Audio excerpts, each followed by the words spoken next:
Então vamos falar de INSS. Eu acho que era bom explicar o que é o INSS, como funciona essa parada e por que a gente chegou onde a gente chegou com esse rombo absurdo aí.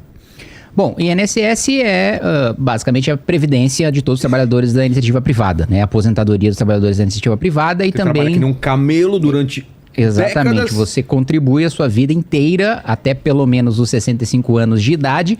E aliás, Vilela, antes da gente falar do roubo do INSS, vamos falar um pouco do rombo do INSS, porque nessa semana eu estive com o presidente do Tribunal de Contas da União, que disse o seguinte, que há 3, 4 anos, pouco tempo atrás, a gente tinha 5, 6 pessoas trabalhando para cada aposentado. Hoje a gente já tem menos de 2 pessoas trabalhando para cada aposentado. Isso é preocupante. Não é qualquer pessoa falando. É o presidente do Tribunal de Contas da União, que analisa as contas do governo. Uma coisa que eu venho falando já há muito tempo, né? Você, jovem hoje, que tá numa idade pelo menos uns 20 anos mais jovem do que o Vilela, para ser jovem, não conte com a sua aposentadoria do INSS, porque o sistema hoje não é sustentável. Né? A curva que nós temos agora, primeiro, o único país que mantém o modelo de repartição, que é basicamente quem está trabalhando hoje, sustenta quem é que está aposentado, em vez de... E o outro sistema, que é o de capitalização, é você trabalhar a sua vida inteira, o governo guarda o seu dinheiro e você, muitas vezes, tem a opção de fazer investimentos com baixo risco daquilo que você trabalhou a sua vida inteira, ou o governo faz esses investimentos por você, e aí quando você se aposenta, você recebe aquilo que você contribuiu, mais os rendimentos daqueles investimentos que foram feitos ao longo do tempo. No nosso sistema, não. Ele gasta nosso dinheiro? No dinheiro? nosso sistema, ele gasta o nosso dinheiro, a gente contribui para sustentar aqueles que estão aposentados hoje, só que, primeiro, que é um modelo completamente insustentável, principalmente porque a gente deixou de ser um país jovem, né? E segundo, porque a gente não tem mão de obra formal, né? A maior parte das pessoas hoje ou está trabalhando em pessoa jurídica ou é trabalhador informal, o que significa que, nesse esquema de pirâmide, está faltando a base, né? Então, acho que esse é um ponto importante para ser colocado. Quando as coisas chegaram nesse nível na Grécia... É porque as pessoas podem falar, não, mas do ponto de vista da lei é direito adquirido, não tem como não receber, não tem como eu tomar calote. Mas quando isso aconteceu na Grécia, que é um país desenvolvido, a própria Suprema Corte da Grécia cortou pela metade muitas das aposentadorias porque não tinha mais como pagar. Então, ou seja, revogou direito adquirido, né? Cortou direito adquirido. Então, só para as pessoas prestarem atenção de que a gente está num caminho de ter calote para quem se aposentar. Bom, para além do calote, agora nós temos roubo. Agora nós temos gente tirando dinheiro além do rombo, do aposentado para colocar no próprio bolso, né? Essa história de você ter descontos, né, de aposentado e de pensionista para sindicatos e para associações, né, vinculadas a classes de trabalhadores, é uma coisa que começou em 1991 com o Collor, tá? Mas isso não é que o roubo começou com o governo Collor. Isso é esse instrumento de que a associação ou o sindicato pode fazer o desconto na sua folha para fazer a contribuição previdenciária. Começa a disparar esses descontos em 2009 e 2010.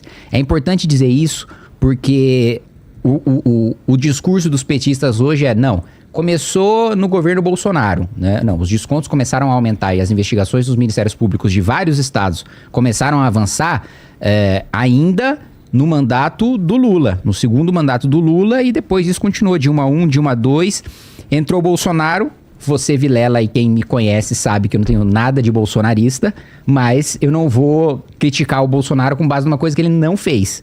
Pelo contrário, no governo Bolsonaro teve uma medida provisória para que você tivesse a renovação, para que o aposentado tivesse que renovar aquele desconto com a associação de ano em ano.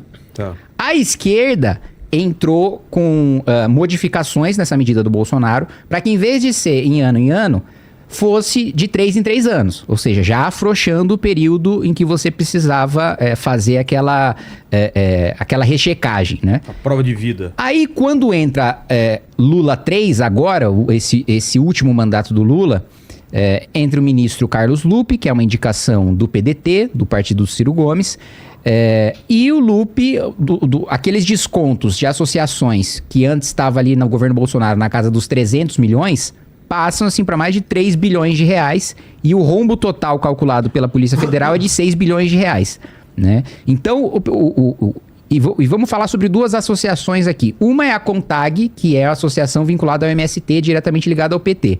Né? Inclusive, tocada ali por ex-parlamentares do PT. Outra é o Sindinap, cujo vice-presidente é o irmão do Lula. Né? É isso que eu queria entender. E aí, os repasses passam ali de 300 milhões ali para mais ou menos cada entidade no governo Bolsonaro, para 3 bilhões, né, para cada entidade mais ou menos no governo Lula. Então, o meu ponto é o seguinte, né, como eu disse, não sou bolsonarista, mas também não vou criticar o Bolsonaro com base em mentira, como o PT está fazendo. Por que diabos Bolsonaro iniciaria um esquema para privilegiar uma associação do MST ou para passar dinheiro para a associação do irmão do Lula? Isso não faz o menor sentido. Pois é. Outro dado prático que o Arthur colocou aqui. Se então a responsabilidade é do governo Bolsonaro e é um escândalo do governo Bolsonaro, por que os deputados do PT não assinam a CPI pra gente ir atrás do Bolsonaro? Se o prejudicado é Bolsonaro, o ministro do Bolsonaro e o governo Bolsonaro, não faz sentido, né, eles não assinarem para que tenha investigação. E justamente eles não querem que aconteça, porque sabem que é o escândalo do governo Lula, principalmente do governo Lula 3.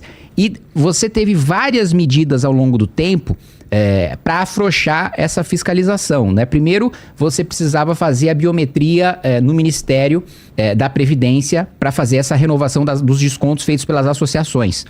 Aí, num projeto que a gente votou ainda em 2021, a esquerda coloca o que a gente chama de jabuti. Jabuti é quando tem um projeto sobre um tema e aí inserem uma coisa que não tem nada a ver com aquele tema. Pra ver se cola. Pra ver se cola. Esse né? é o chamado jabuti? Chama-se jabuti porque... É a história, né? Você tem um jabuti em cima da árvore e alguém colocou lá. Exato. Alguém colocou que o jabuti não sobe em árvore, vem daí. E aí aprovaram o jabuti para que a própria associação pudesse fazer a verificação da biometria. Ou seja, o fiscalizado virou o fiscalizador. Cara, tem coisas que...